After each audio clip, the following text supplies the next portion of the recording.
This is TradeFlow News, bringing you relevant news and insights from around the world.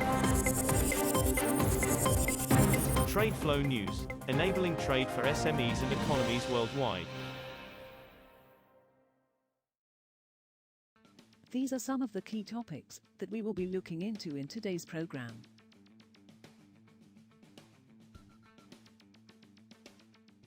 First, let's take a look at the overnight headlines which are impacting the commodity markets. Frigid cold and blowing winds on Friday knocked out power and cut energy production across the United States, driving up heating and electricity prices as people prepared for holiday celebrations. Winter Storm Elliott brought sub-freezing temperatures and extreme weather alerts to about two-thirds of the United States, with cold and snow in some areas to linger through the Christmas holiday.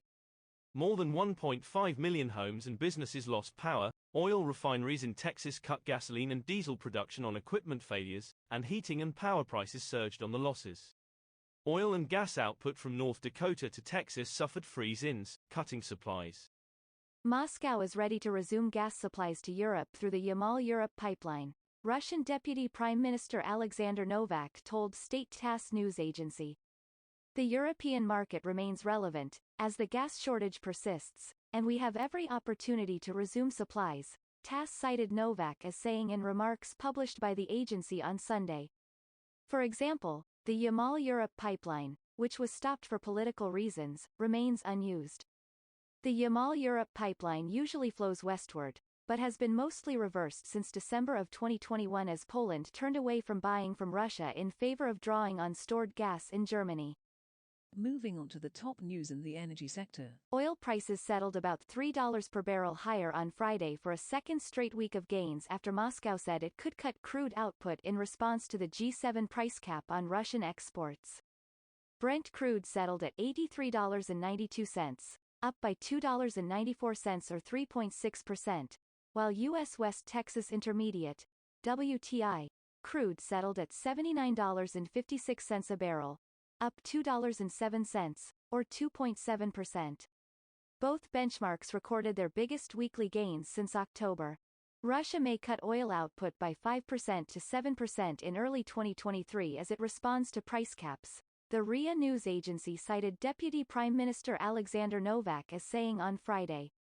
Russia will reduce natural gas production and exports in 2022 due to the shutdown of export infrastructure, TASS news agency cited Russian Deputy Prime Minister Alexander Novak as saying on Monday.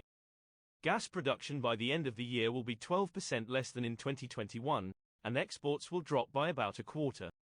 This is primarily due to the shutdown of export infrastructure, Novak said in an interview with TASS.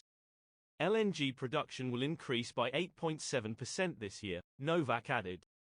Next, we have the top news in metal markets. Ecuador expects to generate over $4 billion in annual mining exports by 2025, its Mines and Energy Ministry said on Friday, estimating the industry could become the South American nation's third best-selling sector for shipments abroad.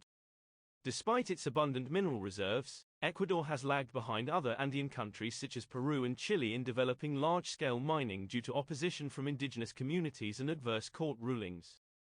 Vice Minister Alvaro Ordonez said in a statement that following this year's growth that by 2025 mining exports could make up 15% of the country's total shipments abroad, making this the country's third most important export after oil and shrimp. Futures of iron ore and other steelmaking ingredients in top steel producer China rose on Monday, underpinned by looming additional policy support to shore up the world's second biggest economy amid its battle to contain COVID outbreaks. A top advisor to the People's Bank of China on Saturday called for strengthening the country's real estate policy in light of sluggish economic growth as China pursued its zero-COVID policy this year. China's COVID outbreaks looked set to worsen, with Zhejiang, a big industrial province near Shanghai, battling around 1 million new daily infections, a number the provincial government expects to double in the days ahead. We will now look at the top news in the agricultural. Russian wheat prices fell last week following a weaker ruble currency and high domestic supply amid a record crop, analysts said on Monday, adding that the pace of sea shipping had picked up after storms. Prices for Russian wheat with 12.5% protein content and for supply from Black Sea ports in January were at $307 a ton free on board. FOB, on Friday evening, down $5 from a week earlier, the IKAR agriculture consultancy said in a note.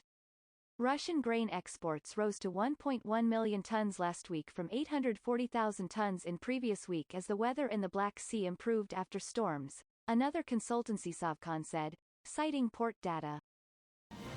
That is all for today's news on commodity markets. Stay tuned to TradeFlow News as we continue to provide you with more updates. We also invite you to follow us on Twitter at TradeFlow News, which allows you to watch our program on your mobile device or desktop to receive information from there.